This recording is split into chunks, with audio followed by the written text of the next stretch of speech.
Hi, my name is Victoria Record, and I am presenting on schizophrenia. Schizophrenia is a psychological disorder that causes a split from reality.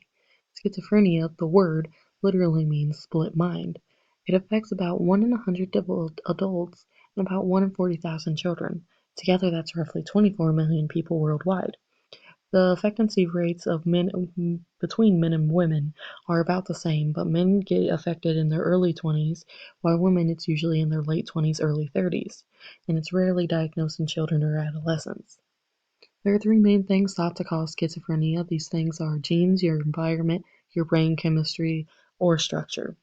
Genes is your hereditary, so if your mother has schizophrenia, you have a higher chance of schizophrenia. This goes for any close relative. Now, mind you, it has to be blood relative. Any close blood relative, such as aunt, uncle, mother, father, sister, brother, if anyone like that has schizophrenia, you have a higher chance of having schizophrenia.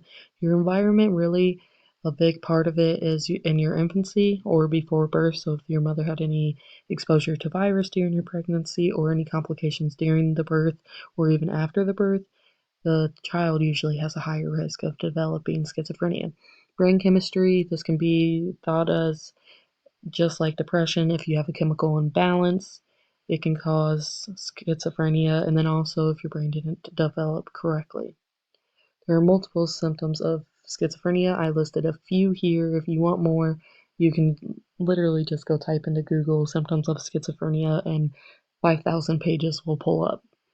The main ones, though, are lack of interest in previously interesting activities, strange emotional responses, reduction in speech, social withdrawal, mood swings, difficulty concentrating, lack of energy, hallucinations, and delusions. I want to hit on hallucinations and delusions. Hallucinations aren't just seeing things or hearing things, they're also tasting things, smelling things, and feeling things. Delusions, on the other hand, are things that people believe so strongly, even though they have no reason to, such as the CIA is being controlled by aliens. There are 5 subtypes of schizophrenia. Catatonic schizophrenia is mainly when people freeze up like a statue, such as the woman in the bed at the bottom. These people will maintain rigid positions even though they look totally uncomfortable. Disorganized schizophrenia usually affects people's way to communicate, meaning the words in their head, they can't put them together, and that causes them not to be able to speak correctly. So if I was trying to say the cat is yellow, I could come out and say, yellow the cat is, almost sounding like Yoda.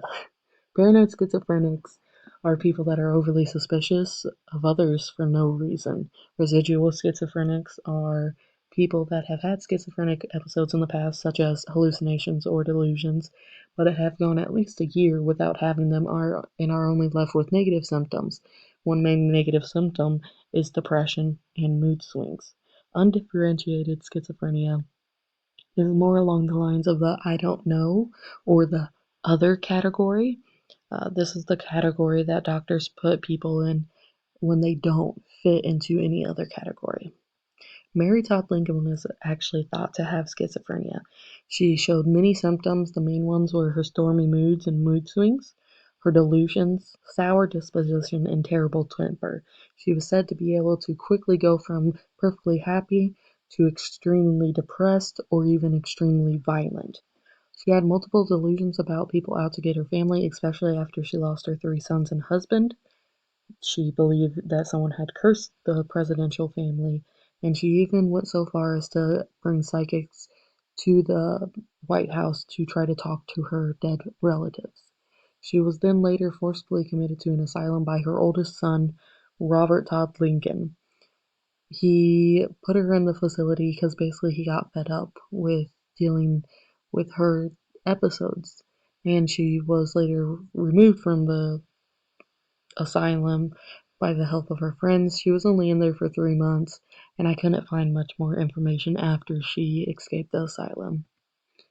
I would categorize her as a paranoid schizophrenic simply because she had delusions that made her overly suspicious of everyone around her, which I believe is what caused her terrible temper and her sour disposition.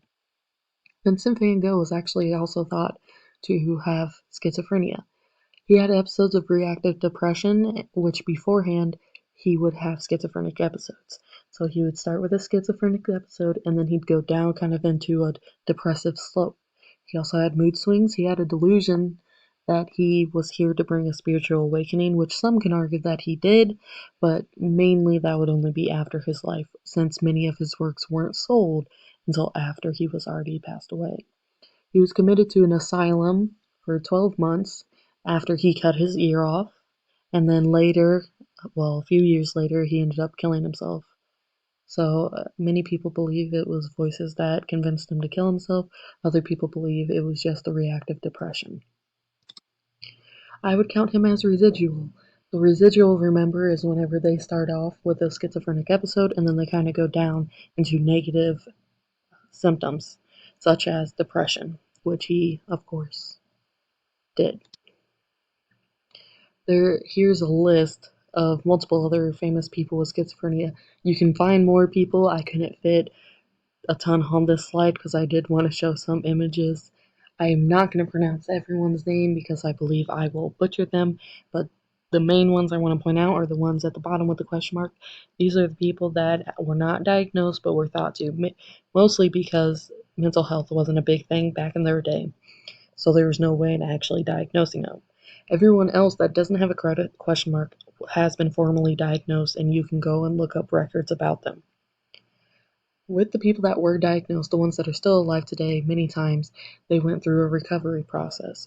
Now, mind you, there's no cure for schizophrenia, but recovery is possible. And the best way to recover correctly is make sure you're taking your medicine, having the support you need, this usually from family and friends, and then that you're also going to counseling.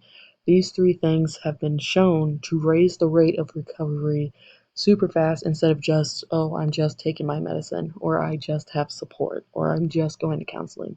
If you use all three of these, you have a way higher chance of recovery. And that is all I have for you, so here's my sources. And I hope you guys have a good day.